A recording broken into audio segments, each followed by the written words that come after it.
Abby, right now I have my camera on and it's recording. Is it okay if I ask your dad a few questions? How does that sound? Is that okay? Hey, is that okay? Oh, good answer. Thank you. What does the world need to know about your daughter? Abigail has severe autism, and she's nonverbal, never spoken a word. You're all done? You want to leave? You going to come back later? She was diagnosed when she was 2 years old, 2.5 actually. And she's a happy kid. I think that would be the one thing I would want to tell people. She's a happy kid. Welcome to SBSK. Join me as I travel around the world and interview individuals living with a condition to prove no matter how you communicate or what obstacles you face, you're always deserving of love and acceptance. So without hesitation, let's meet today's friend. Abigail, do you love your mom? Hey, can you answer Chris's question? She loves blankets on her head. Hey, do you love Mom? You do? That's nice. I love you too, you know that? You're my princess. If you had to describe your family to the world, what would you say? We're positive. You know, we're just positive. I think it's easier to take the difficult parts of life and let them get to you.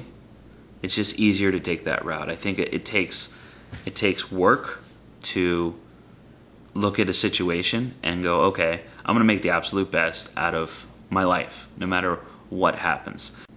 And just, you know, we stay positive about things, always. It's the alternative is not as fun, so. Autism hasn't cursed her life. It isn't the worst thing that's ever happened to her. You know, it's definitely changed it from what it would have been, but we're all very happy people, and she's a very happy little girl. So I don't think that people have to be so dark when they talk about it all the time, because it isn't necessarily a negative thing in every aspect. How does Abby communicate? Abby communicates with sign language. She uses modified sign, and then she also has a tablet that she uses to communicate. It's called a Dynavox, and she uses that for specifics. Like, she can tell us that she wants to eat or she wants to drink using sign language. She knows some specific words like candy and bathroom, but the very specific stuff like I want cereal or I want, you know, this kind of food or that kind of drink, she does through her tablet. What's up? Do you need to go to the bathroom? You do? Okay, well, why don't you go tell Dad? We'll take you. How did you know she needed to use the restroom? She just signed toilet. And so, but Abigail likes to use that as an escape mechanism as well. So if she's doing something she doesn't necessarily want to do, she might say she needs to use a toilet.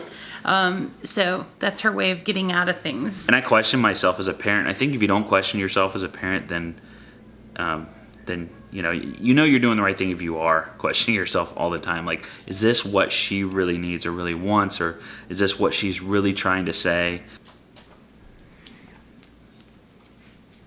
Do you help out your sister a lot? Absolutely. Yeah, her and I, when we don't have respite going on, I'm always there for her to, you know, help out. And as you can see, she doesn't mind asking me to help her out with, you know, food and stuff like that. The struggle of knowing what she needs, what she wants, is, I don't think that's ever going to end.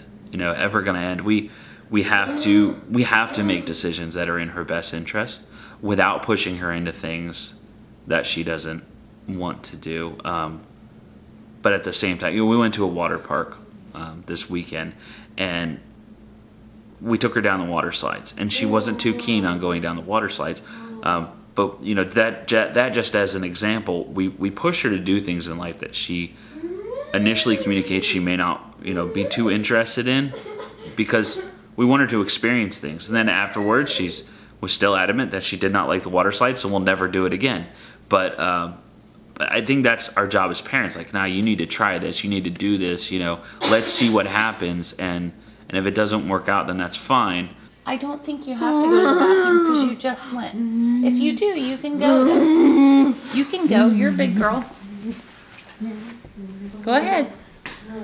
Do you fear that others may look at you as a bad parent? There are those fears, and I've had people say that before. Even other special needs parents have said, well, this worked for my child, and that's great, but everything doesn't work for every child. And I want people to know that just because I get on camera and I say, well, this, and this worked for Abigail, doesn't mean that if you do it, it's going to work for your child, and it doesn't mean that you're a bad parent just because it doesn't work.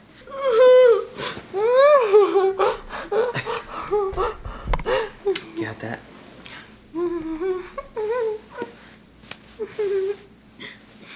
How do you hope others treat your sister? I hope they treat her like a typical person.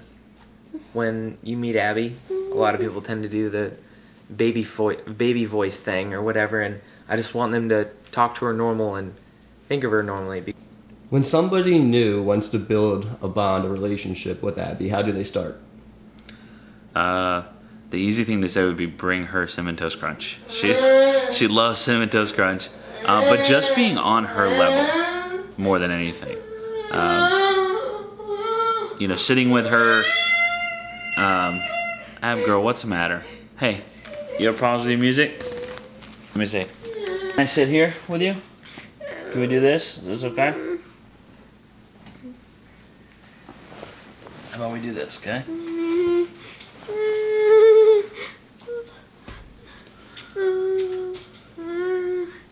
What's your favorite thing about your daughter? Her stubbornness, her stick-to-itiveness, I think. She is, when she wants something, she won't take no for an answer. She's consistent, and I think that just shows her personality. I appreciate her honesty. She never holds back on telling you what she wants or what she thinks of a situation. Yes. You just went to the bathroom. Are you trying to get out of this? You're so honest. You're so honest. Yeah. Pure. I appreciate you sitting here and letting me ask all these questions, Abby. I'm having a joy getting to know all about you. There she goes again, on the move. Why don't you sit here and hang out with me? Can you do that? What do you think? You want to sit down with Mom? Thanks. She loves to pull the couch cushions off. I noticed how you never force Abby to sit down. You just give her the option. Tell me a little bit about your strategy and why you choose to do that. She is a person, and I don't want to force her to do anything that she wants to do. Obviously, there are times when, either for safety reasons or just to get compliance, that she has to do what we tell her to do. That's with any child, doesn't matter special needs or not. But I never want to force her to do something in a casual environment. So you just have to pick and choose your battles sometimes. Whether it be through sign language or anything else, we're like, I'm done with this. It doesn't matter to me what you're doing. I'm ready to do my own thing, so I'm done with it. Yes, dear. You want music? Well, your phone's down here. This is all you. Here you go. You can pick what you want. Are most people honest like that? I don't think so. I think they're restrained by what's appropriate and what's not appropriate, so they don't have that freedom. We always talk about the freedom that Abigail has, and kind of envious of it. She simply doesn't care what anybody else thinks. I think that's a beautiful thing to have. When you look at Abby, she isn't always responsive, and she isn't always the kind of person that, when you talk to her, she'll immediately respond back, but she knows what's going on all the time. Abigail is nonverbal, but she is very communicative, so she gets her point across very well. If I'm talking to a child, I might just explain to them that, she wants to play with you, but she may not understand how to. So if you initiate, she may engage you that way. But don't be afraid of it. and just be open-minded and patient. So Abigail doesn't always reciprocate if you're happy to see her, she may not appear to be happy to see you. It doesn't mean that she's not happy to see you, or she's not happy to meet you, or she's not interested in you. But we all do it because we were taught to do it, whether it be by our parents or by society. Like, oh, nice to meet you too. Just because she doesn't give you that feedback doesn't mean that she's not interested. One of the hardest things for me as a mom is, like, she's 13 and she's never had a sleepover with other girls. And that's tough. If somebody out there wants to invite Abigail to their birthday, but they don't know how to make the proper accommodations and they're scared they might not be able to offer her what she needs, what would you tell them?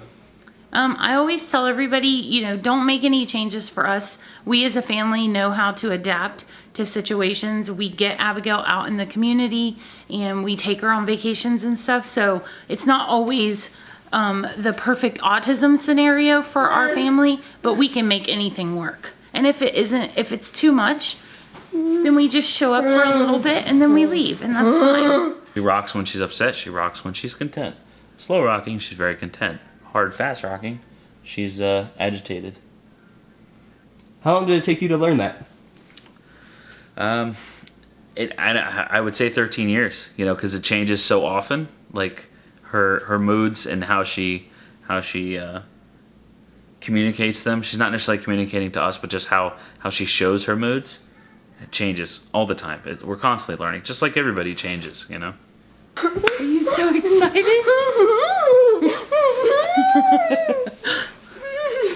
What do you love most about your daughter? I love how happy she is. She has her moments, obviously, just like any child, but for the most part, she is happy. Huh. I noticed you have a calming effect on her. I think that's a mother thing. Sometimes, not all the time. Sometimes she gets excited with me around, and she takes advantage because I'm the easy one. She's come so far in her development. Like, this is not a stagnant thing. Like, she will be, man. I'm avoiding things that make me emotional, because I do that a lot on camera. I tend to cry on camera. I'm trying not to. What makes you emotional about your daughter's progress? Just that I know that she's going to be great in her own time and in her own measure. I know that she's going to do fantastic things and in her own way change the world around her. And she's already done that at this point in her life. What? That, I know you want cookies. You always want cookies. Has your sister changed how you perceive other people? It's made me look at people in a different light, because I don't want to judge them because of the way they act, or some problem I may think is an issue. When one of my friends acts a little differently, I always think, like, maybe there's something going on. A lot of people have things going on in their lives that they don't talk about, so I don't jump to conclusions as much. And I think that that's a great thing, because a lot of people have that issue that they immediately judge someone based on some belief that they have or something that they don't understand. So she's made me a lot more understanding with other people. The impact that somebody that cannot speak can have on someone else just blows my mind. She, just in our personal lives, she has changed other people's lives without saying a word. And I think that's the most amazing thing I've seen. Thanks for watching. If you appreciate what we're doing and want to see SBSK grow, make sure to like, comment, and subscribe. This will help us reach even more people and make the world a better place. Thank you. Are you protective of your little sister? Absolutely. You can see on many of our vlogs, she will not have a boyfriend for a long time, I can tell you that. So, yeah, I think someone actually asked, do you think Abby will ever have a relationship in the future? I was like, not if I'm around, so I don't think I would let her off easy with that kind of thing.